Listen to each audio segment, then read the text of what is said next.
Okay, we should be live. Just waiting to see if this goes live. Somebody let me know.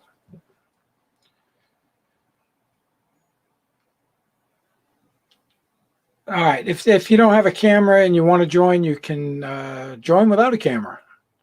We'll at least get your audio. How's my audio? Everything look okay? Can you see my ugly mug?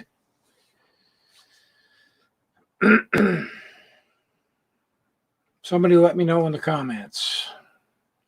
Geez, I thought maybe I'd have some of the trolls, or maybe I know Rick Martin always wants to have a live. I figured maybe he'd jump in here. I'll post the link again.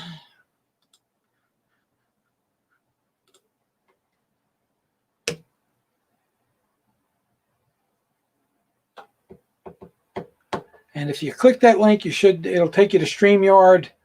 You'll need to set up your microphone and your camera if you have one. Make sure you don't have a YouTube playing in the background, because then we're going to get a crazy echo going.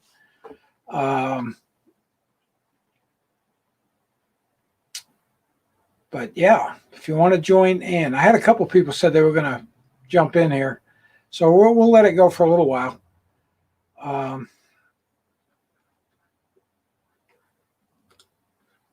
Johnny's doing great. As a matter of fact, their wedding anniversary is coming up Tuesday, and he took my mom out for dinner tonight. I think they went down to Indian Ranch, but he's doing well.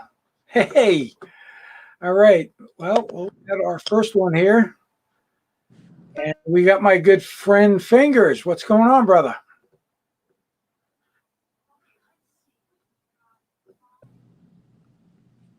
I see you, but I don't see you. Well, oh, there we go. There we go. Yeah, okay, we're good? Yep, we're good. Good. Well, I just thought I'd stop in and say hello. Well, hello, my friend. It's been a little bit, and hope things are doing well. I know you said you were working, but yeah, man, it looks like you're on the top of the world. Well, about 30-something floors of it. Wait a minute. Let me shift my seat over. So, hey, I got that piece of metal out of my face finally. Nice. And don't have much of a scar. I don't know if you can see. They took the sutures out yesterday. You can barely see it, but yeah. Yeah, she did an amazing job. I got a really good doctor.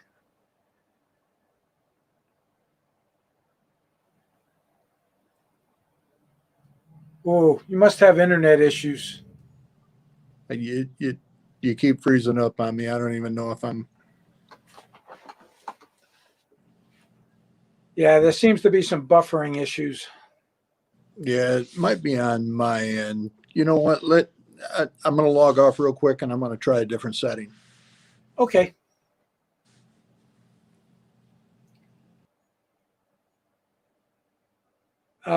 No, I'm not diabetic. Nothing on Jeremy. He's in jail, John. Nothing really nothing to say about him. He's bye-bye. Hope he's enjoying his vacation, because he said it was going to be a vacation. I don't know how much of a vacation Jeremy's having, but it is what it is. Lawsuit on Jeremy. Yeah, the insurance fraud there. I don't know why somebody didn't pick that up for criminal. It's theft by deception. So I'm really surprised somebody hasn't really smacked them on that. Thanks, Rick. I appreciate it. And I also appreciate your service, my friend. Let's see if Fingers is back. Let's see if he's... Yeah, let's hope that I changed the Wi-Fi settings, so hopefully that helps. Yeah, that seems to have. Good. Coming in loud and clear.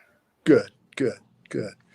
Well, I'm glad that you're doing well, man. And you went on a ride upstate New York, didn't you? Yeah, went up to Americade. Americade, that's right. How Yeah, was good. that? Pretty good? It was a good time. Definitely not a Harley rally.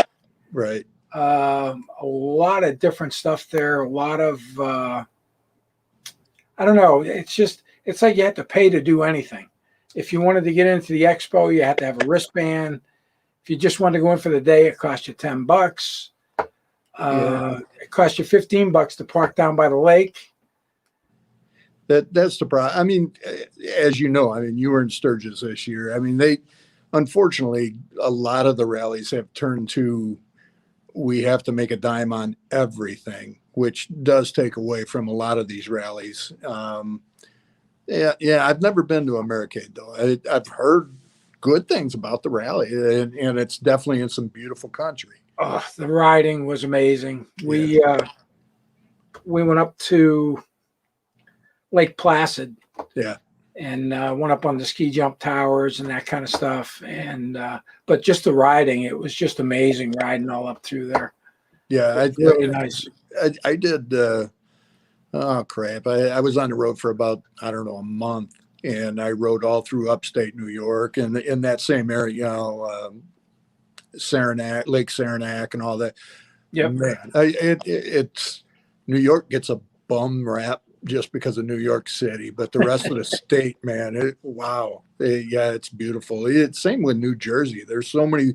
I was blown away. I was shocked, because the only time I ever been to Jersey prior to riding through it and everything was I did some work in Trenton, New Jersey, which I don't recommend anybody going to if you don't have to. But yeah, there's some little gems hidden in those hills and the back twisties there, and in both New York and New Jersey, the whole East Coast. I mean, obviously the Green Mountains. That I love it out there, but it's like the Midwest here.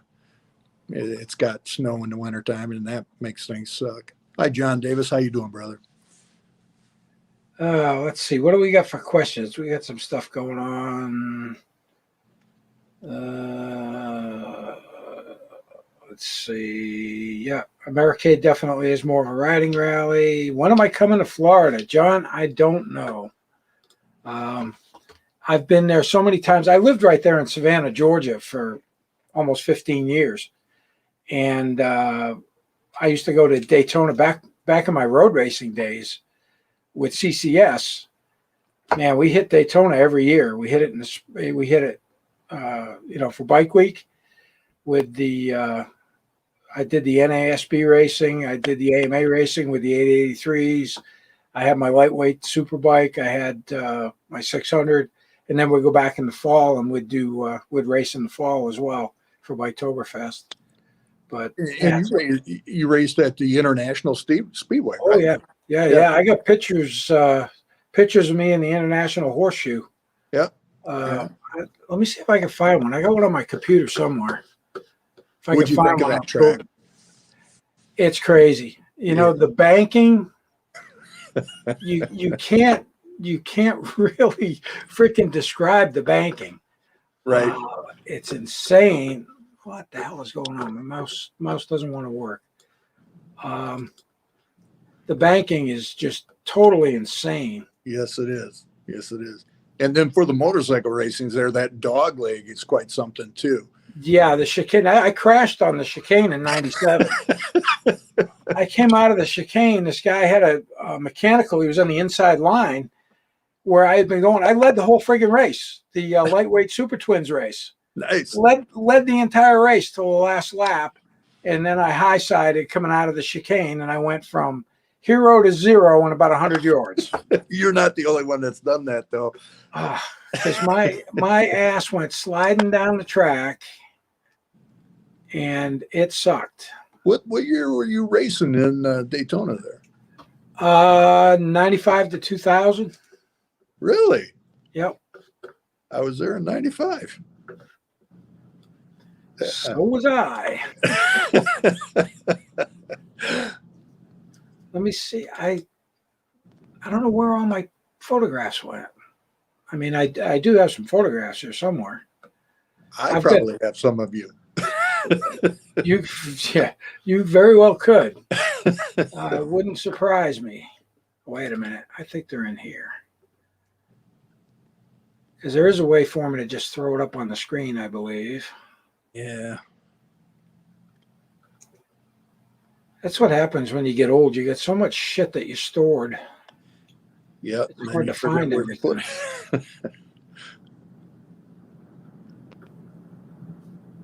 I don't know. I'll keep looking. I'll see if I can find it. No worries. No worries. It's kind of a cool picture because I'm coming through the horseshoe. And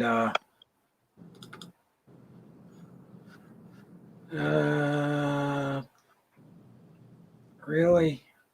Now, Sarge, were you a sponsored racer?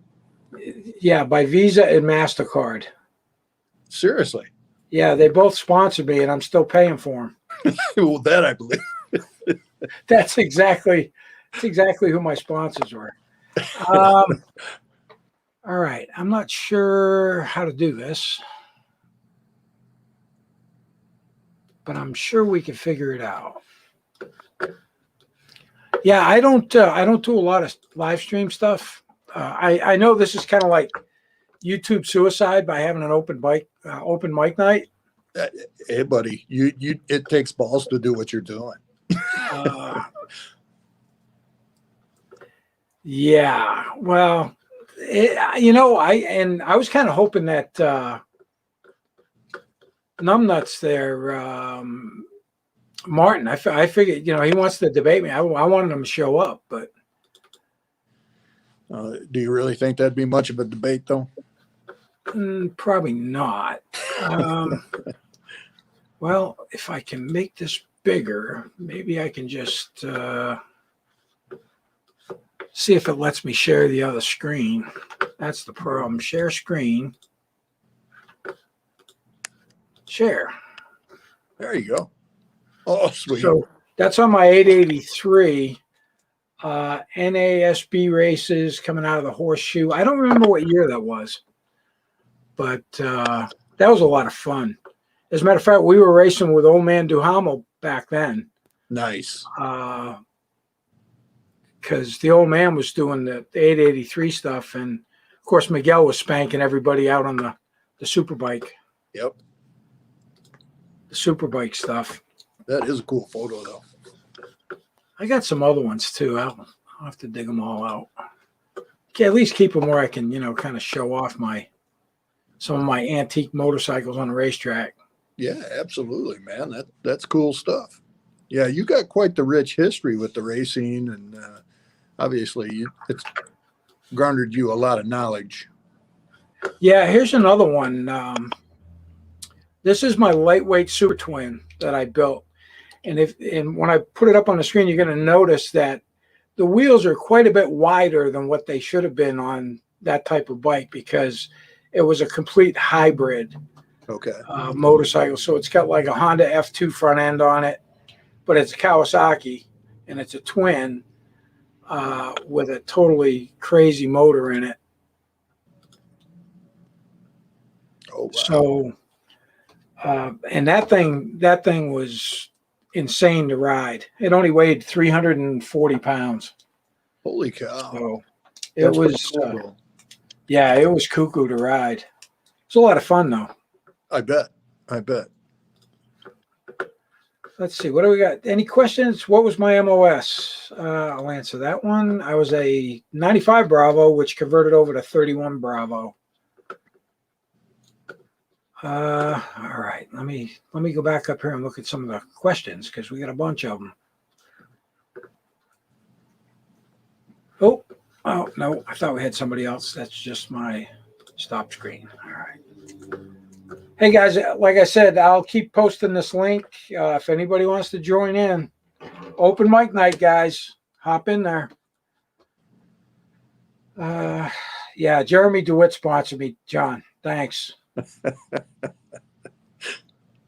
We put a siren on the bike that way everybody can get out of my way.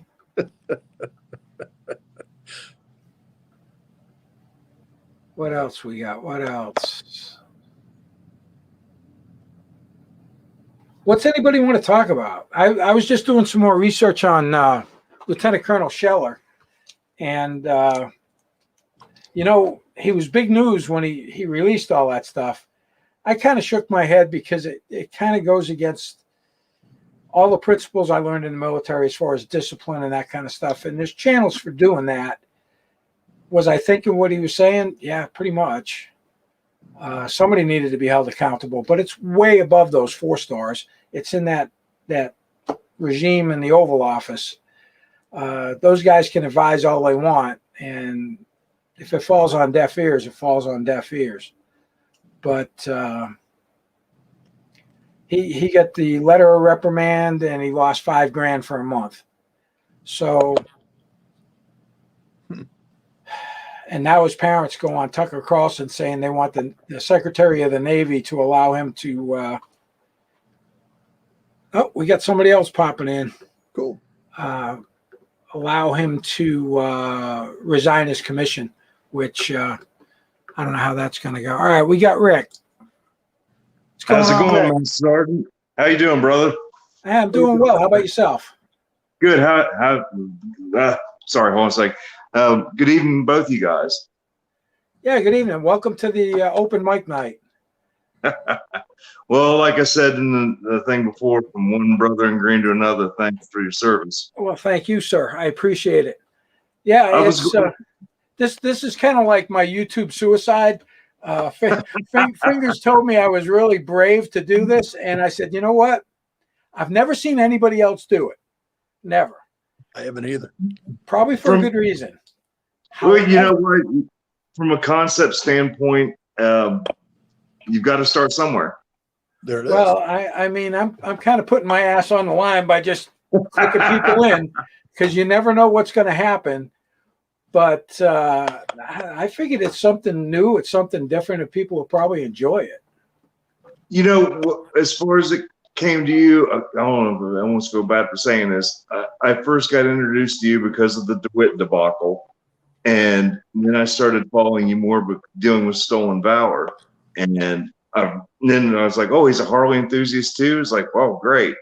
And, you know, I think the care that you put into what you put out there shows, and it's appreciated by a lot of us. Yeah, I get that a lot. I try to kind of stay on topic, and I mean, the way I am is the way I am, and you can ask Fingers. He's met me in person, and we spent a day together and had lunch and chummed around for a bit. I am what you get. What you see here is what I'm like. 100%. And you know, and it shows. I you know, that's another thing too, is like dealing with the Stolen Valor stuff. Yvette, you know, I've seen you say this several times during your streams or during your videos. Yvette knows Yvette. You don't need to say anything more times than not, and how usually Yvette carries themselves. And I've come to learn it's more about what they don't say, not what they do say. And, you know, you learn to understand what someone is about without even having to really say too many words to them. Yeah, exactly. I was talking about Lieutenant Colonel Stuart Scheller, Robert, and he went on friggin' Facebook. I cannot believe that. Yeah, I know. And he just ripped on basically the theater commander, General McKenzie, General Milley. He ripped on all of them. And I'm just answering a question. Somebody didn't know what it was. And then he was told, knock it off. He got relieved of his battalion command. They told him to knock it off. And then he turned right around and went right back out. Back at it.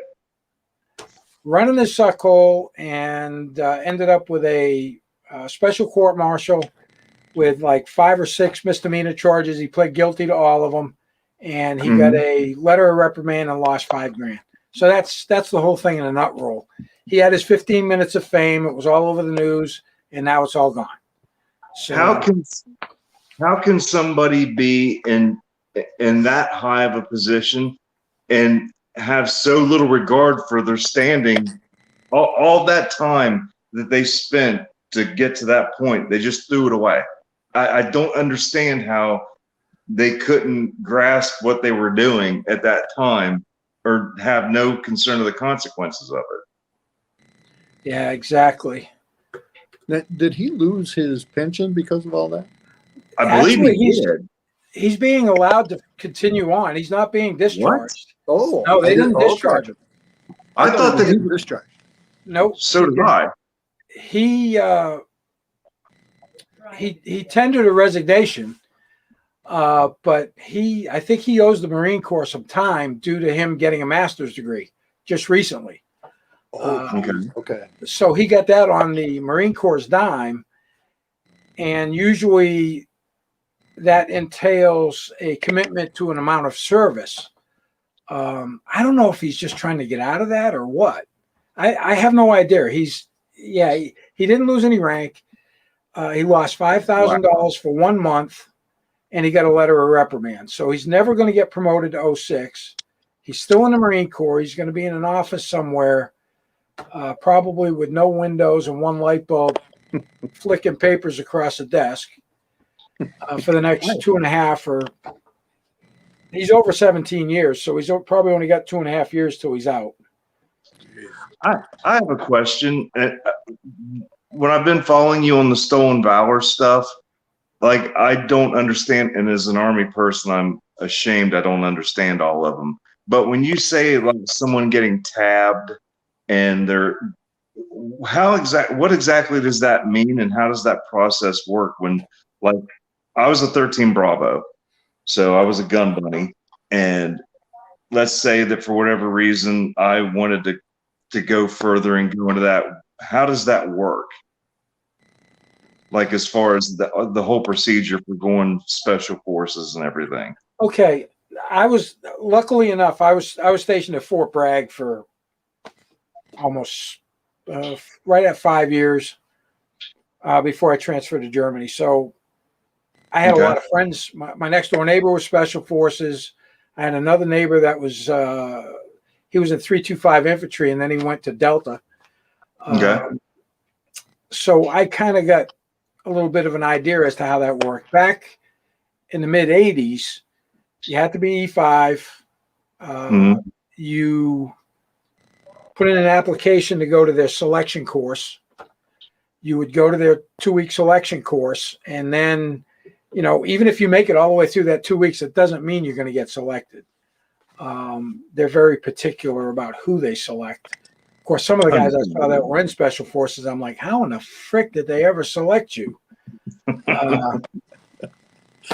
But it is what it is. But that's how you would do it. You would just submit a packet. Special forces, we used to have to go. We had NCODP back then, non-commissioned officers. Professional development, NCOPD. Okay. And what they'd make us do, they'd have like a recruitment briefing at one of the theaters, and the special forces guy would be in there, the Delta guy would be in there, and we'd have to go sit and listen to their spiel. Then you get the afternoon off. So for me, it was just an easy way to get a Friday afternoon off. But I mean, I had friends of mine that actually submitted packets and went, and I think there were 3 guys I know of that did it. One made it, the other 2 went to selection, made it through selection, but didn't get selected. And I think both of them went back at a later point and finally got selected. So now, I remember you speaking in the past in one of your videos where you talked about, had the opportunity been presented to you, or you may have had it presented to you, you had said you valued being with family more than doing that, and which is understandable. I had gone to those. Basically, I was talking about those recruitment briefings. I mean, you could go up there and fill out a packet right then and there, and they would schedule you for the PT test, and then they'd schedule you for the selection course. And I value family because my buddy Kim still lives in the same house from when I was there, and I'm friends with him on Facebook. He's still there, but he was never home. He's still married though. I'll give him that. Because a lot of guys that go the SF route or go the Delta route, they end up divorced. I mean, like that, because they're always gone. Like I was, the special forces route, smart enough to know that wasn't in the cards for me. But I was OSHA trained at Fort Sill, and with my MOS, we were actually working side by side with a Marine artillery unit. And I remember, just a funny side story. I remember we're doing our final march for graduation, and we're getting done, and the deuce and halves are pulling up to take us back to barracks. And the Marine group came by and stopped, and I just happened to look over and I go, "Oh, thank God this is over." And they're like, "Over? This is our halfway point." I'm thinking, holy crap. So unless you're involved in it, no one could really understand how much of a demand just the normal stuff is, let alone what the special forces people must do. I couldn't even begin to imagine. Hiram, the 18 X-ray is actually an enlistment contract. So if you were going to enlist into the military, you could opt for what they call an 18 X-ray contract. That would be that would put you into the 18 series pipeline. You'd still go to basic training. I think they go to infantry AIT, so they get a basis, and then from there they go airborne school, and then they go to Bragg for selection. That's how the 18 X-ray thing goes. So, if you're a young stud, 18 years old, and so what was the run like a rabbit and so what was the driving force for your guys' desire to join the military? What was it? Was there a particular thing? Like for me, I can say that it was me. It was, in a way, it was following in the family footsteps. Yeah, not so much for me. Dead end jobs. You figure I joined in September of '78, and I had been bouncing around job to job, didn't know what I wanted to do. So I said, "Oh, what the hell? I'll give the military a try." And once I got in, I liked it. I'd say it worked out pretty good for you, Master Sergeant. Yeah, it gave me some good structure. I think it kind of molded me into who I am today. Yes. So I cherish, and I know that this is can be a divisive ideology, and with me myself being a parent, I truly believe that when you turn 18, unless you're already slotted for college or some other educational curriculum, I don't see why a mandatory 2-year enlistment is a bad thing, because it did wonders for me. The lessons and the structure that I learned, that I took away from that, is invaluable, and I will always be grateful for what the Army gave me. Let's see. Well, Fingers wasn't in the military, but he might as well have been. He was in the trenches. They would have threw me out of the Cub Scouts. I'll tell you that right now. That might be so. That's probably why you did so well as an undercover. Well, it paid the bills. Yeah. With permission, is it okay? Could I swing the topic a different direction real quick? Sure. Because I'd like to get this. Mike. As I said, I'm an avid Harley owner and enthusiast, and I just purchased my dad's 100th anniversary Dyna Lowrider. And I guess my question is, are either one of you familiar or prior owners of the Dyna platform? And if so, what are your opinions on it? Take it away, Fingers, because I've never had one. I had one, but it was really, really brief. It literally, I had it less than probably 24 hours. And What was it, stolen? it was stolen, and I stole it.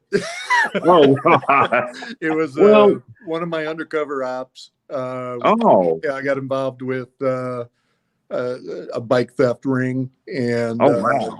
literally, and it kind of became, that was the first one I ever stole, but it was good. I mean, from what I could tell, it was built well. I had it in pretty much all in pieces and sold within 24 hours, but Wow. it ran like a rape tape right out of the factory. And and I currently ride an 03 Heritage. Oh, nice. Well, and I'm just saying, that I love the 100-year bikes, the 100-year anniversary bikes. I just cherish them. That bike will definitely get, when I'm either too old or get tired of riding only that one, that'll sit in my living room or something, and on to the next one. But the Dynas, I mean, they're a solid platform. It is one of Harley's better platforms, in my opinion. Like any model, it has its drawbacks, but I think they're a solid suspensioned bike. So not a whole lot that you can really dig on them about. I mean, if you want to get into handling or something like that, that's where you'll start, getting different opinions, but that's about it. My father bought the bike brand new, and I always drooled over the thing. I was like, oh, I love it. One of these days we'll get that bike. And my father has gotten to the point now to where he just bought a trike. He bought a brand new 2021 Tri-Glide. Nice. And oh yeah, I thought it too. And then he showed me the bill on it. Yeah, well, them are nice too. Yes. He got to the point where Dad said he didn't feel as comfortable on two wheels as he used to. Okay. And I knew what he meant by that. And I said, well, I guess this is my time to keep it in the family. There you go. So and I picked it up, and I couldn't love the bike more. Cool. And it's one of the best handling Harleys I've ever rode. And I just curious what your guys' thoughts were, if any, on them. Yeah, no, I mean, I've ridden I couldn't tell you how many I've ridden. I mean, I've ridden enough Dynas, but they're a solid platform for Harley for a reason. I mean, that's one of the bike models that have stood the test of time, and there's a reason behind that. So, and you'll get guys that will, well, I want something that I get more down into the bike on, and it seems to be a little top heavy and things like that.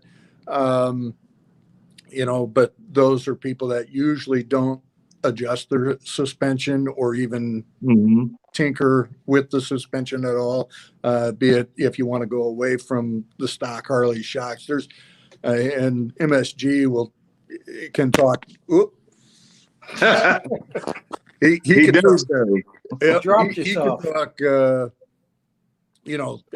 Days on suspension and stuff like that. Just his knowledge from the racing days. But I think the Dyna, the 100 years, are great bike.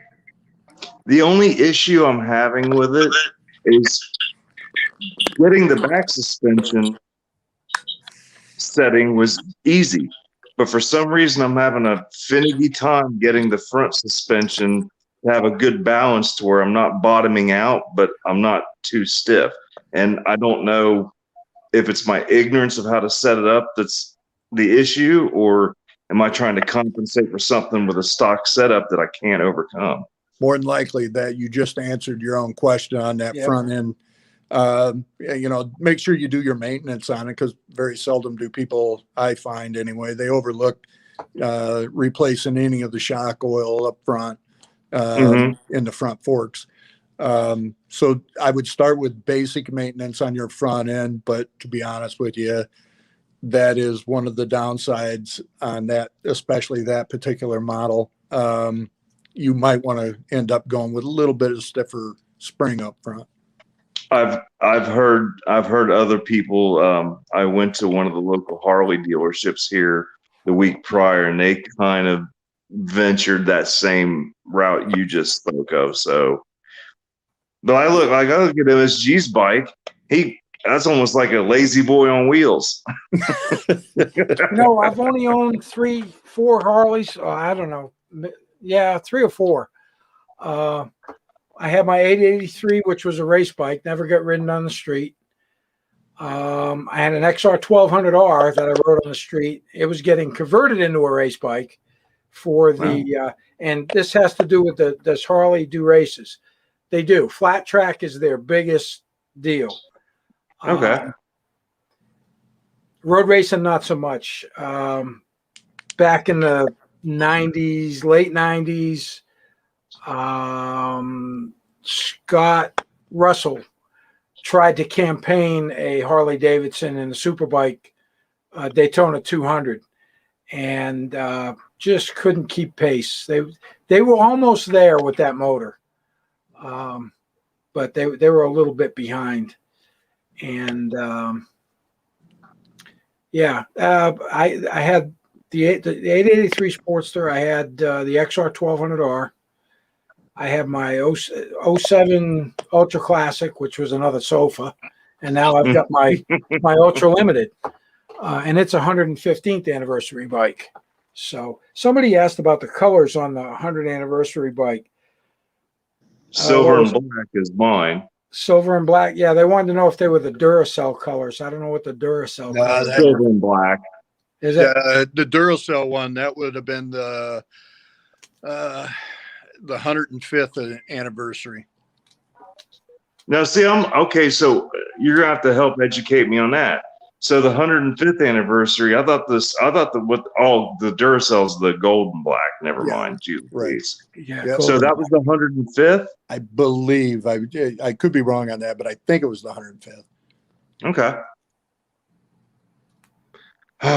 Well, I'm going to dip out because I have to go eat dinner with the wife. But I just wanted to take a moment to thank both you guys. I really, really appreciate getting to jump on real quick.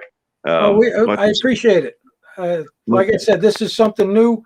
I don't know. I'll probably do another one at some point. I just don't know if we get enough interest in it. I might do a little more often if I don't have to commit YouTube suicide over it. All the better. Well, I know how Master Sergeant, you like to say, keep the rubber side down, the shiny side up. As my dad always says, keep her between the ditches. Yep, definitely. Thanks for coming in, Rick. Have a good night. Enjoy your dinner. All right. Have a good night, guys. Take care, Rick. You Bye. as well.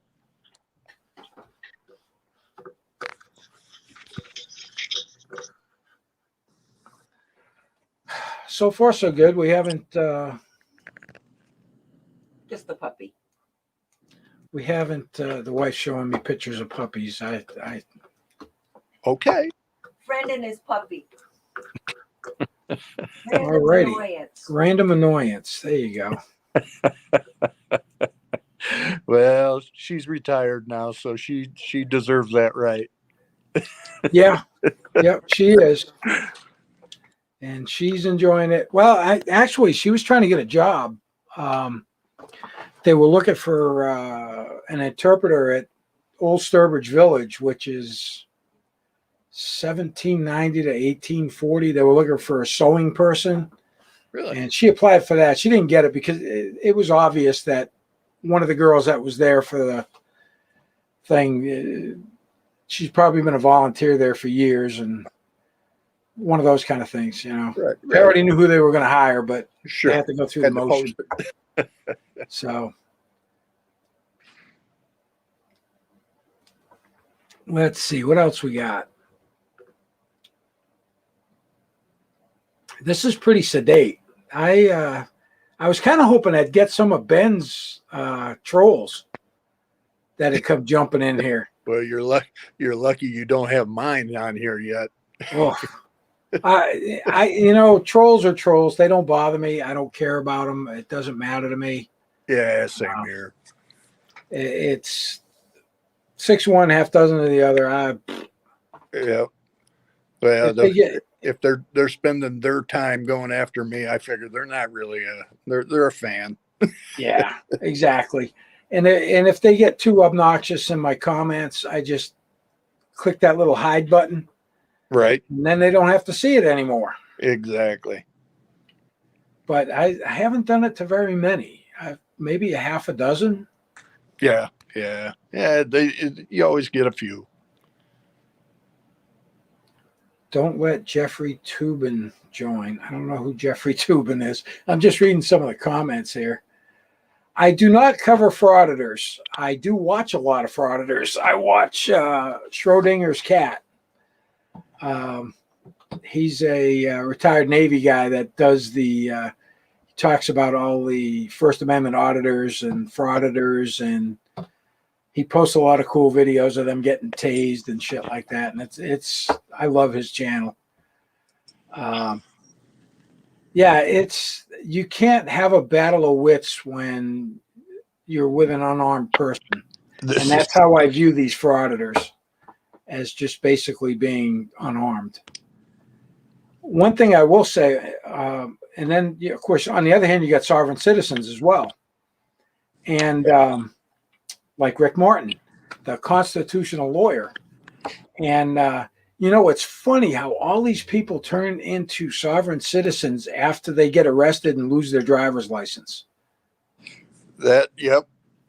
Because as soon as they lose their driver's license, I don't need a driver's license. I don't have to have it. I got a right to travel. See how that's going to work out for you. Yeah. You get a right to travel. That Shoe Leather Express will take you anywhere you want to go. That's right. That is true. Let's see. What else we got? China. I don't get into any political stuff. It's not my nature. I'm very apolitical. I keep my opinions mainly to myself or others who have the same general consensus. I try. Jerry wants to know what the difference between a first sergeant and a master sergeant. A first sergeant's a babysitter, and a master sergeant's a door kicker. Nice. It's the truth. It's the truth. Your first sergeant basically takes care of a company, beans and bullets, and make sure everybody's doing what they're supposed to be doing as far as paperwork and non-commissioned evaluation reports and all that stuff's getting turned in, and counseling and all that shit. The master sergeant, I was an operations sergeant. I'm in charge of daily operations, what's going on. And I'll take that over being a babysitter any day of the week. Second lieutenants are worthless. You think? Give them a compass. You won't see them for a month. Hey, we got some pretty good comments coming in. Yeah, I can't see the comments. Hiram, thank you. Thank you for that. I fear police officers grabbing me and putting me in a vehicle in order to take the CDL privileges I have away.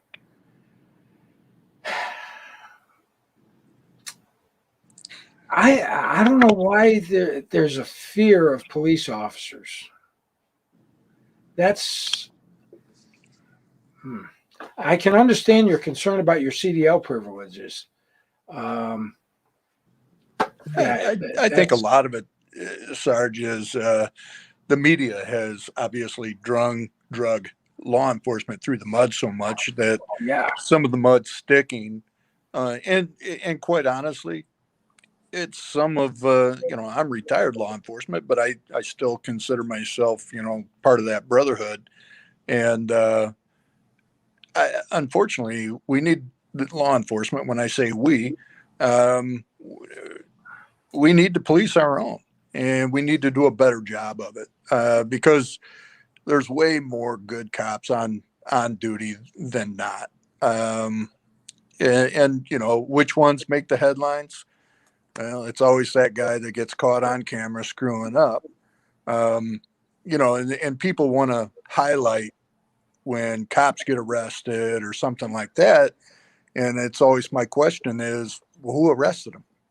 It was the good cops that arrested them. People seem to forget that aspect of law enforcement. So there's plenty of good ones out there. And, I've had the privilege to meet, greet, and work with some of the best in the world. So I don't fear law enforcement at all. I understand that there's some apprehension in the world right now over them. And again, it's just, I think the thin blue line needs to kind of stay together and police ourselves a little better than maybe what we have done in the past. Yeah, I agree. I was a military policeman, so that's law enforcement. Yep.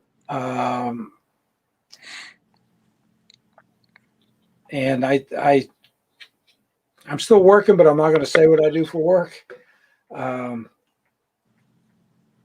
But yeah, it's, for instance, this whole Jeremy DeWitt thing. All right. There's a couple of officers with Orange County Sheriff's Office that were really in his ass. Every time he screwed up, they were there. And the two of them know Jeremy pretty well. They know he carries these pepper ball guns and all this other shit. Well, I saw a video and I made my opinion known on it. Came up next to Jeremy. He's on his motorcycle. He's got his duty belt on with his little pepper ball gun, but he had changed the type of pepper ball gun. He was carrying one that I would have swore was a Glock. When you saw it in the holster, it was a Glock. Felony stop, felon with a possible firearm, gets him off the bike, gets him on the ground, looks at it, looks just like a Glock. But the minute he figured out it was not a firearm, he should have released him forthwith. Instead, he made the arrest for having a concealed weapon, which wasn't concealed, concealing the fact that it's not a weapon is not the same as carrying a concealed weapon. Correct. I don't know if he was trying to push that point, only because Jeremy had like 20 some odd felonies already on the book, pending trials. But I think that's where that sergeant screwed up. And I think he was fired for it. Oh, wow.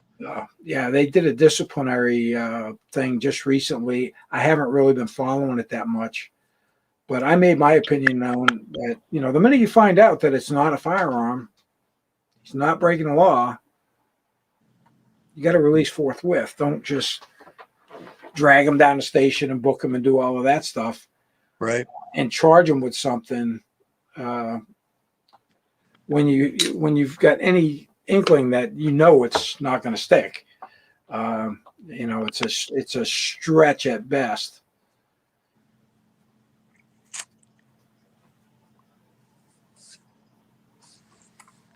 Actually, Jeremy's first felony was he flashed some kind of a badge at a gas station to get gas because he didn't have any money with him, and then never went back and paid for it.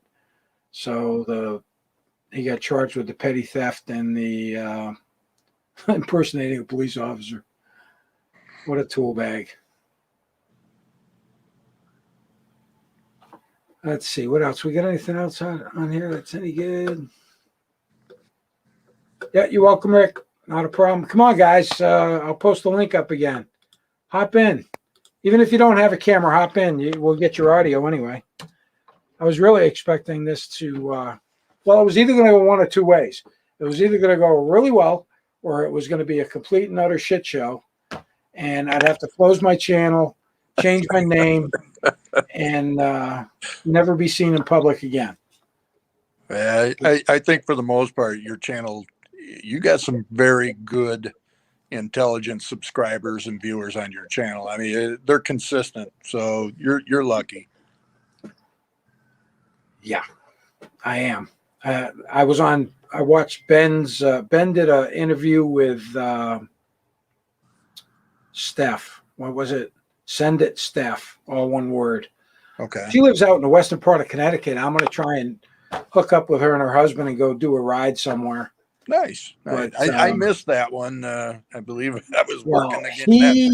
He had somebody he had like 5 thumbs down before he really even got it first 10 minutes in. And then he had somebody that just kept coming in there with all these off the wall friggin' posts. And I counted 6 or 7 different usernames that would come in with all this bullshit. So we just kept hiding them. And then finally I remembered that I had moderator abilities on his channel. So I went ahead and started hiding them. And he was like, my God, where are they coming from? But it was actually kind of hilarious. All the crap that was jumping in there. Sadly enough, it's probably some other person with a channel that just trying to dog him. Jerry, that's a good question. Let me put that up there. How do you deal with a passed over E7 with the same time and works for you? Now, same MOS as you in the same job, but you got the 8 and he didn't, or yeah, that's a tough one. And especially because it goes through Department of the Army. So yeah, that's a good question. If he's worth a shit as a sergeant first class, if it's Army, then I would expect that, he's not going to make that an issue. But I mean, personalities, people get their feelings hurt, and I don't know. Good. I was never in that position, so luckily I never had to deal with it. Usually a promotion, you end up moving into someplace else, into a different section, or, where you're not directly supervising. So it is kind of tough. If you went to E8 as a first sergeant, now this E7's working for you, and he got passed over for the first sergeant position, shouldn't be any animosity because that position's coming from the DA. They're the ones that make the decision on the promotion to E8. So, that's on him. He didn't have all his T's crossed and all his I's dotted.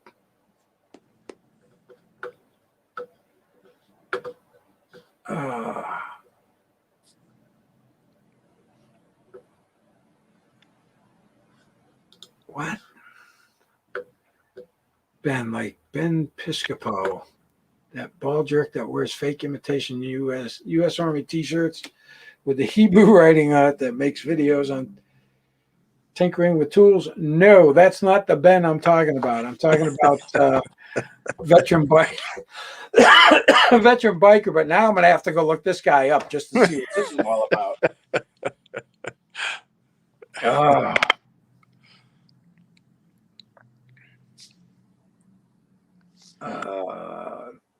Here we go. Robert, no, he didn't. DeWitt never served. The only thing he served, maybe, I don't know, maybe he's serving sandwiches in the mess hall in jail. I don't know, but he's never served in the military. It's like trying to teach an old dog new tricks after the fact. Yeah. Yeah, he was a major in the Green Beret, all right. Just ask him. He'll tell you. Holy shit. And then after I called him out on that, he said he went to Special Forces training when he was an ROTC cadet.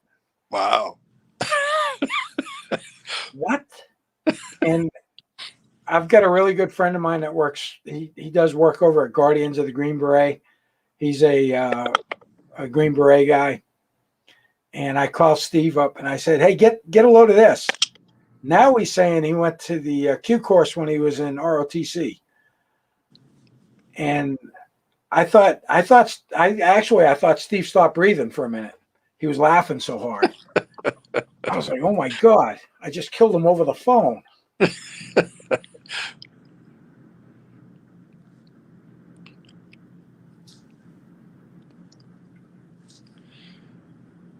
Well, Sergeant, I hate to do this, but it's that witching hour, and I got to go hit the streets for a little bit. So, Hey, that's all right, because we got Mike just jumped in. Hey, what's up, guys? How you guys doing? What's going Good, on, hi, brother? And Hey, Fingers is just checking out on us, but welcome to the live mic. hey, you guys, I don't know if you guys moved on from the topic of Jeremy.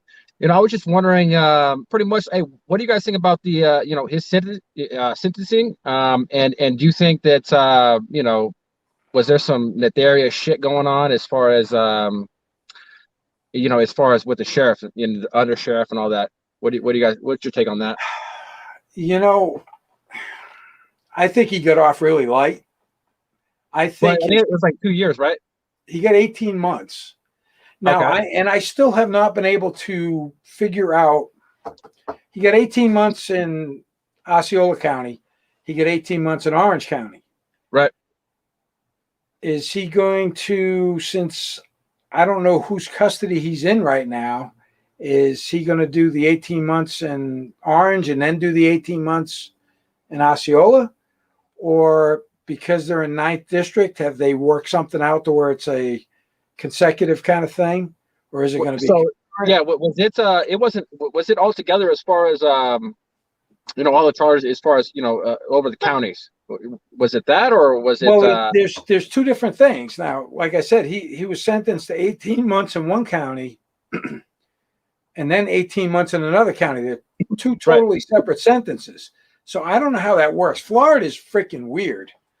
Oh yeah, it's wow. Trying to figure out what they're doing is and I still can't believe he only got out of Orange County. He only got the 18 months. I mean, honestly, that's ridiculous. I mean, there has to be, there's a lot of charges you could put on, you could put on this man. As far as Sergeant Viller getting fired, I think that's I think he did, he overextended himself a little bit, but at the same time, I think that he should have got a letter of reprimand. Right. I mean, that's it. Article 15 type shit, and that's it. Amen. He never should have been fired for it, and I think it's kind of bullshit that he did. As far as anything, there's so many freaking conspiracies and rumors going on about other people. Oh, we got somebody else coming in with us too. Hey, Owen, welcome to the stream. Hold on one second. We're talking a little bit here about Jeremy. I don't know if there was anything shady going on in the background. Well, I mean, I briefly watched one of the interviews of Sergeant Viller getting interviewed by I guess what I assume to be a detective. I'm not sure exactly who he was, but it just seemed like they were poking at him, and just kind of had a from my standpoint, they kind of had Jeremy, I don't know how to describe it. I guess in their favoring Jeremy type stuff. You know what I mean? A lot of that stuff just piled up. The letter about don't arrest anybody anymore with Metro State unless it's a major crime. Right. None of that looks good on the Orange County Sheriff's Department. I mean, and if somebody was giving me death threats, I mean, it would be a hellstorm for them. And honestly, a lot. It would have been a lot further for me, anyways. But I think he handled it as professionally as he possibly could within a realm. Did he overextend a little bit? I think so. But I don't think he deserves to be fired. You know what I mean? So I mean, that's the little bit I took, or a little bit I watched. That's what I took from it. And one of the detectives, I forgot which one it was. I think I watched it on I don't know whose channel. But they had all the the logs and stuff, and I just think that the detective didn't know what he was really talking about as far as the statutes, and it just kind of spiraled out of control, I guess. For Sergeant Keith Viller. That's just my take on it, though. Oh, I agree. He shouldn't have been fired. And welcome, Owen. I see U.S. Army Aviation retired. Yeah, I'm on the channel. You can hear me okay? Yep, we can hear you just fine. Yeah, we talked a while back. I think we figured out we were at Fort Rucker at the same time back in 82, 83 time frame. That would be correct. Yeah. That would be correct. We were both there at the same time frame. 82, yep. I left there in January of 83. with Yeah. my, at the time, new bride, and off to Fort Bragg we went. Yeah, I left. I graduated in March '83, and went to Korea. Went to Benning. Went to Rucker. Went to Korea 3 times. Well, you were, I'm trying to remember what my flight class was. 8223 is what I started, orange flight. I think you were quite a few ahead of me. I was 8235 and red flight. Okay. Yeah. So Well, I went from 8223 to, then I can't remember the number. I went to brown flight, but my hand, I don't think you can see it on the camera. After they did all the reconstructive surgery on it, then I wasn't 2020 anymore and couldn't pass the class 1 to go back. So, yeah, well, shit works out for a reason. yeah, I retired in '98 and then got on with INSCOM and then with JSOC. I just finished up with JSOC in Djibouti, Africa this year. So 44 years. Nice. Well, it's about time for you to take a break. Yeah, I'm you're talking about the track here in Daytona. I'm 7 miles south of the Daytona track. Nice. Sorry about that, guys. That's all right. That's all right, Mike. Let's see what we got for questions here.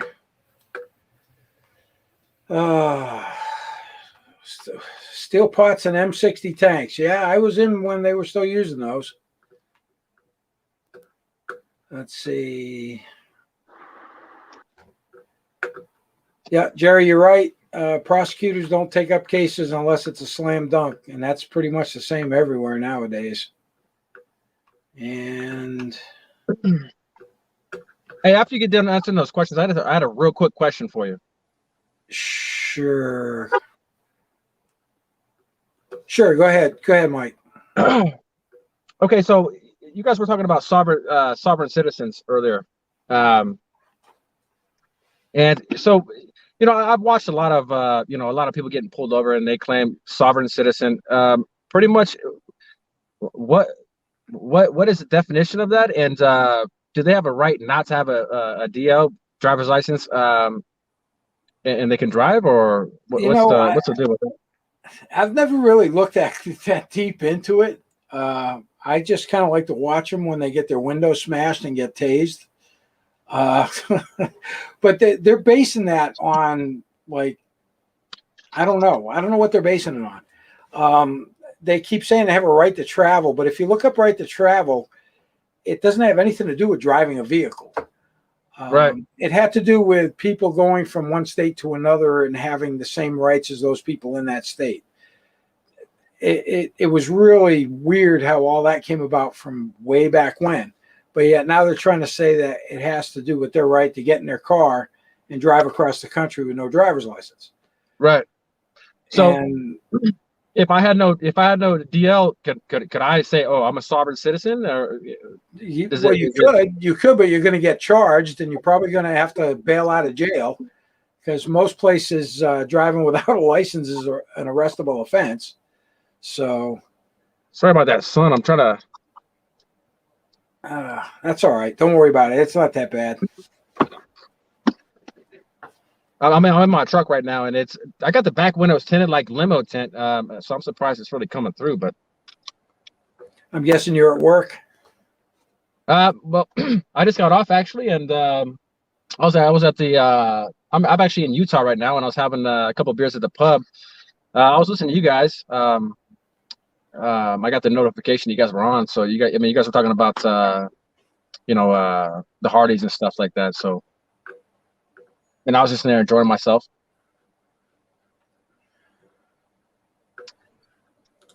Oh yeah, Now I'm looking out with a big ass truck, and I kind of parked maybe a couple inches more to one side than I should, but they're making it work, so that's all that matters. Yeah, that's good. Owen, did we lose you?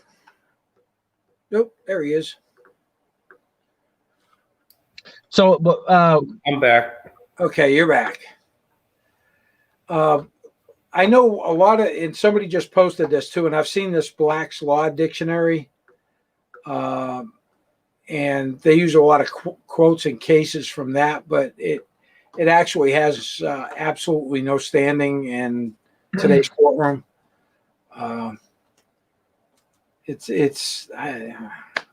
But the one thing they seem to all have in common is they got in trouble at some point. They lost their driver's license, so they start watching these sovereign citizen videos and these guys preaching that they don't need a driver's license, and then you just end up in this continued snowball effect. You Right. keep getting arrested, you keep getting charged, and at some point, you know, you're a habitual offender. You're never going to get your license back. So yeah, I mean, each one of those cases where, you know, I mean, I don't watch them, you know, a lot. I probably watch, you know, maybe 3 or 4, you know, but it never ends good for, you know, the guy claiming sovereign citizen. Because, you know, maybe the officer doesn't know what he's talking about, or B, maybe the, you know, the subject or the quote unquote victim doesn't know what he's talking about. But it just seems like you know, a barrier that of no understanding, you know, pretty much. No one understand, the cops don't understand his stuff, and then, you know, the sovereign citizen doesn't understand what he's talking about. So I mean, it, for the most part, it always ends badly. But you know, I was just always confused. I'm like, wow. So you don't need a DL to drive. I forgot what they said. You know, for work purposes or for some kind of movement, I guess. Non-commercial use. Yeah, That's what non-commercial they say. use. That's what they use. You know, so I was just always really puzzled, and I guess I never really looked into it. You know, I never really cared too much, but I heard you guys talking about it, and I was like, okay, you know, I want to. Yeah, You know, I don't know a lot about it. Somebody brought it up, but it's kind of crazy. Oh, and I got a question for you. So, what did you used to fly? Huey's. Huey's? Yeah, I stayed Huey's till the end. Till they retired them. Doesn't that make you feel old, brother? Yeah, well, it was kind of sad to take perfectly good aircraft and take them out to the range to be targets. And I closed down 2 units in Korea, and that's what they became, targets. Hey, well, that's what they should have did in Afghanistan instead of letting them go to you know, the enemy. Just my 2 cents. You know what I mean? I actually had a friend that I used to fly with in Korea, and he took a job as a contractor test pilot, Blackhawks, and he was able to get out of Bagram about 3 days before the Taliban took over Kabul. Wow. And they left all their aircraft there. And of course, we know what happened after that. Yeah, it's a damn shame. You know, I mean, you know, honestly, for me personally, I mean, I don't, you know, like Biden, but you know, no one ever saw that. You know, but actually, I take that back, because they had a lot of intelligence of how rapidly, you know, they were sweeping Afghanistan. So, I guess I digress in that statement I was about to make. But you know, it's just a shame.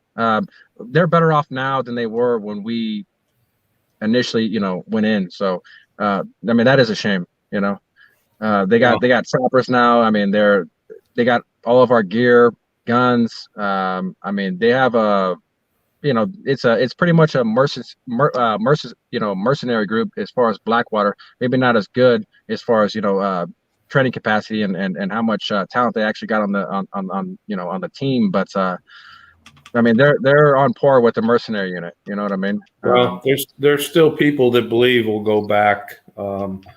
Obviously, the big defense industry wants us to go back. That's what kind of, you know, kept that war going for 20 years.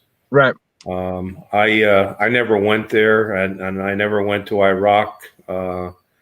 But I know it's big industry that keeps things running, and being a contractor, you just be amazed at how much money there is to keep things running. Right. I worked in the reconnaissance aircraft side as a contractor, doing logistics, and it was just mind-boggling the money we spent. And I mean, and plus we lost a lot of equipment. Last year we lost everything we had in Kenya, including the aircraft. And then before that, we lost all our ground support equipment in Libya. And because the customer says get out and you get out, but I was a platinum member buying ground support equipment with the industry because I kept buying stuff and kept losing it. I didn't lose it, but the customer did. So, but yeah, it was interesting times. We were in Suda Bay, Greece, which was a great assignment prior to Africa, and I wish we'd stayed there. But once again, we just pulled up stakes and left.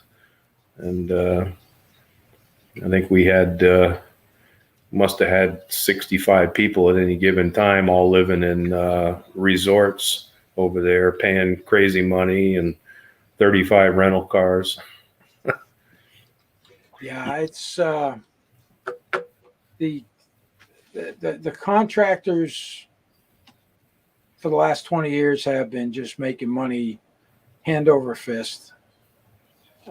It's been crazy. When I was over in Iraq last time, it was nuts. The people that were there. I mean, I was a military policeman while I was over there. We're there to train the Iraqi police, but they bring in civilian contractors that were supposed to train the Iraqi police. And these guys were cops back here in the States. It made no sense to me why these guys were getting paid, but they were there. So we let them try and do the training. And it was like herding cats. It's not part of their culture to understand what community policing is. And it will never be a part of their culture. They don't go to the police for anything. So I don't know. Well, I can tell you in Djibouti, Africa, you can buy your way out of any crime over there, and they will pull you over for no reason, and just to extort money out of you. And but I pretty much stayed on base there at it's a joint Navy Army base, and living in a shipping container, and it wasn't the best of conditions, but it was what it was, and you got paid and kept the airplanes flying, and did good things. They're still doing good things. I think they're moving back to Iraq. The new company took the contract, and they weren't hiring. And I had such a hassle last year going back with COVID. They had age 55 and over age restriction. You had to get a medical waiver, and it was just such a hassle. I'm glad I didn't go back or was able to go back. So I'm retired now for good. Hiram was saying something about the equipment that we left. I know in the news they've been showing all kinds of U.S. military equipment that we supposedly left in Afghanistan. And my counter to that is we sold the Afghani government an awful lot of equipment, a lot of arms, M4s, M16s, M9s. What you're seeing over there is not stuff that the U.S. military just dropped on the ground. There were some aircraft there that belonged to the U.S. I think we leased the Afghani pilots or Air Force or whatever the hell they were. And I think we didn't get all the aircraft out. I agree. But some of the aircraft wasn't ours to get out. It was U.S. equipment that was sold to the Afghan government. Yeah, I don't know if they actually sold it. A lot of it, I was told, was just basically transferred on a hand receipt that you knew you'd never get it back. Yep, that could very well be too. I know. I did a lot of that in Greece. I signed over a bunch of equipment to the Navy guys that were Department of Public Works, but the contracting officer said, just sign it over to him. Basically, it's a gift. Give it to him. And so, it's one of those, like I said, it's a hand receipt you'll never get your stuff back. And of course, when the Army basically fled, they abandoned that equipment. So there was no accountability on it. That's the way I understand it.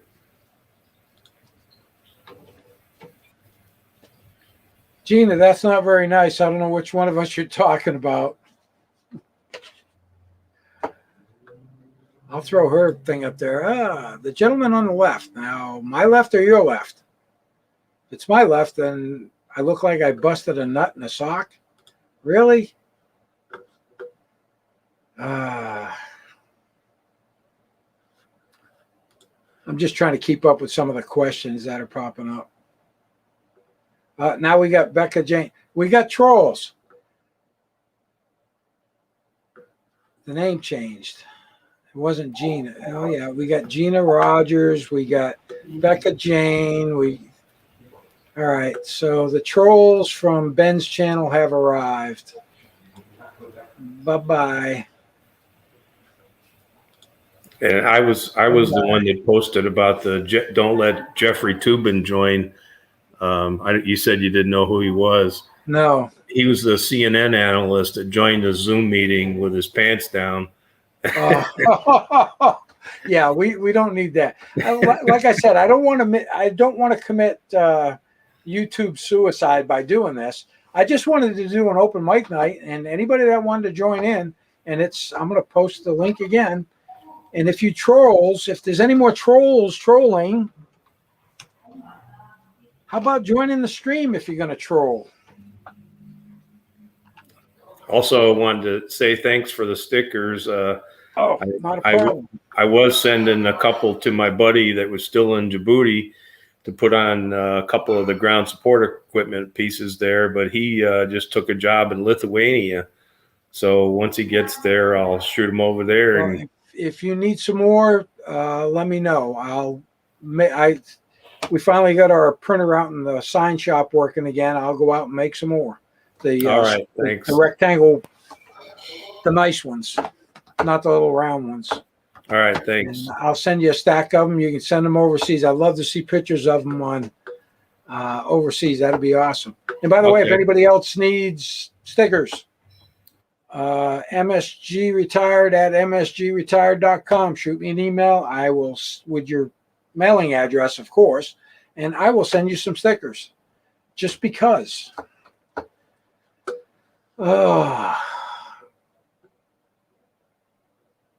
Scoobs, what's going on?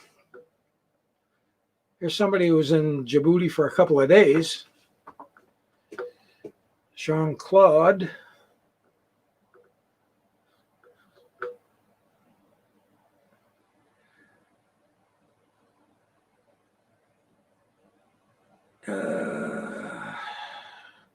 Just trying to keep up, just trying to catch up with what's going on. It's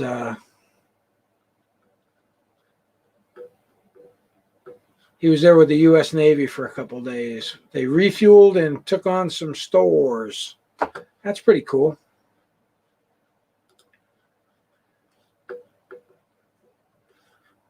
And I'll post the link again.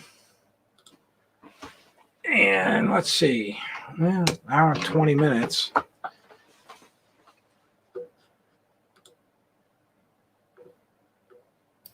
Thanks, Stovepipe.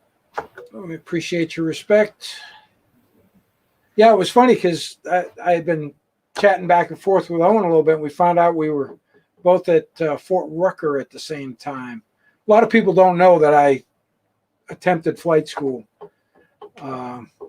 which I got the scars to prove it.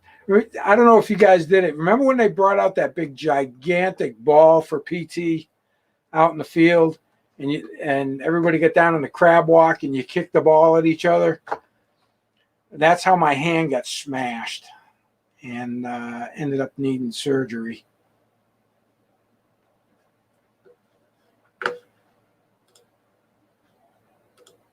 Oop. You still there, Owen? Yeah, I'm still here. All right. Yeah, Fort Rucker was well, flight school. You know, as you know, it was they beat the hell out of you both academically and on the flight line, and then with all the nonsense in the barracks. But I got through it and thought I'd never go back there. And 2.5 years later, I was back there as an IP instructor pilot, and I ended up doing 2 back-to-back tours there with 1 year in Korea in between. So I did 8 years back at Rucker as an instructor, and actually enjoyed that part pretty much. I spent a lot of time teaching night vision goggles, and I think I went 2.5 years without seeing daylight. And The flying. perpetual night shift. Yeah, but it had a good points though, because they kind of kept you off the Hey You roster, and getting pulled into a bunch of daytime stuff because you had to obviously sleep during the day. But I ended up getting sent back to Korea. Didn't ask for it, didn't want to go. I was hoping to retire at Rucker. I'd probably still be there, but the Army had a crisis and had to send me back, as I was also a maintenance test pilot. So I had to go back to Korea, and I got to the unit and found out the unit was shutting down.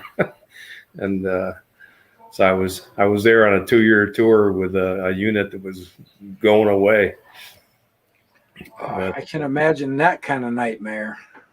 Well, it was an expensive one, sell the house and everything. And then, plus trying to turn in 15 aircraft on your own. At the end there, I was the only guy left in the unit, didn't exist. I had to be assigned to the brigade, and I was test flying aircraft. I was grabbing kids out of the mailroom saying, "Hey, you want to go on a test flight? I need somebody to sit in the left seat." And I was doing my own maintenance and turning wrenches and Oh, Jesus. and getting a DynCorp contractor to sign off my work, and it was a challenge. Yeah, that sounds a little sketchy. Yeah, but I ended up getting transferred down to Camp Humphreys my last year and a half to an MI unit that had 3 Hueys at the time, and that's where I retired out of the 751st MI, and then stayed there 8 more years as a contractor, working on. That's where I got into the fixed wing side of house and reconnaissance airplanes. Yep. Yeah, the old Mohawks. They had just gotten rid of the Mohawks. In fact, they were sling loading the Mohawks out to the range at the same time they were slinging my old Hueys to the range to make them targets. And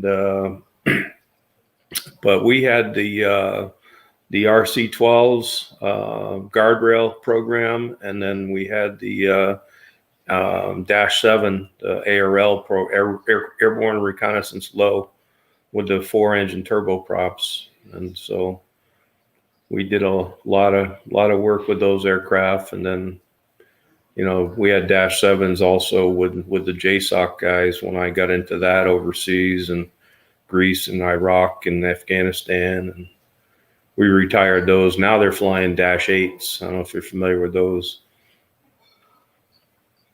Let's see what we got here.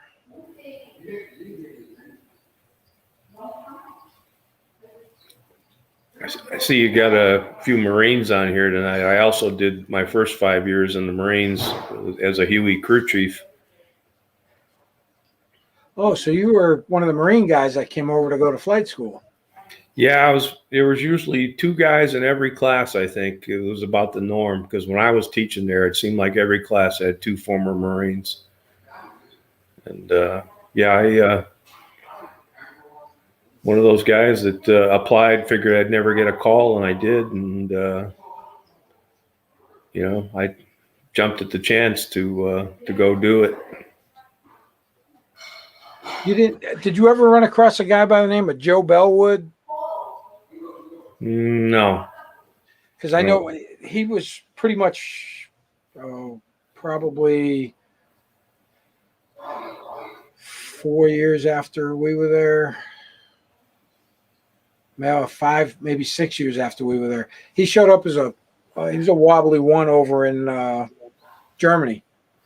And I met him through RC Airplanes.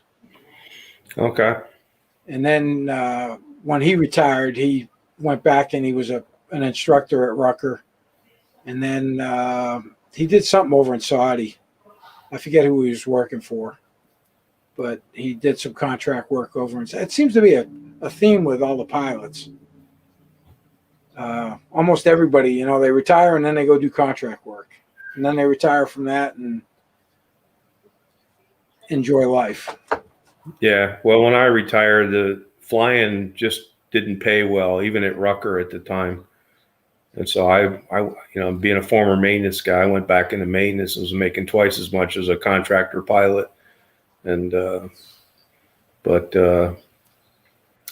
I'm not sure about that question. Maybe you can answer. Where do Marine helicopter pilots train? they train at, they start their training at,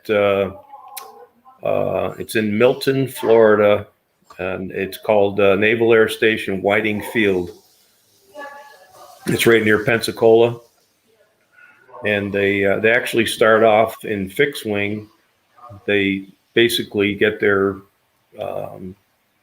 basic aviation training in I think a T-34 now, and then they go into helicopters, which they have a TH-57, which is the same as what the Army replaced the Huey with, except they call it a TH-67. And then of course they branch out from there, whatever they get selected to fly, whether it be helicopters or jets. They go get their advanced training and, UH-60s or CH-53s, whatever. Hey, here's one for you, Owen.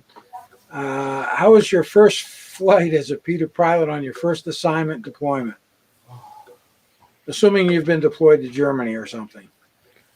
I went to Korea out of flight school, and it's when you first get there, you're waiting in the queue to basically get signed off to fly as a co-pilot, and that took a long time because they had such an influx of people that they actually used new pilots as door gunners for the first month I was there.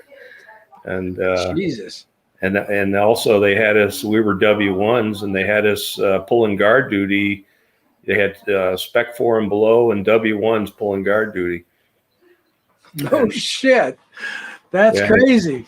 And then doing door gunner duty and everything else they could give you, for, crappy jobs to keep you busy. But, first mission, as a pilot in command, it was, it was pretty tame. It was just fly 2 supply runs, dropping people off in Korea in different spots and nothing high pressure. But it was always some missions were harder than the others or a little more tense. And once you get in, we were in the first night vision goggle platoon in Korea. This was in '83.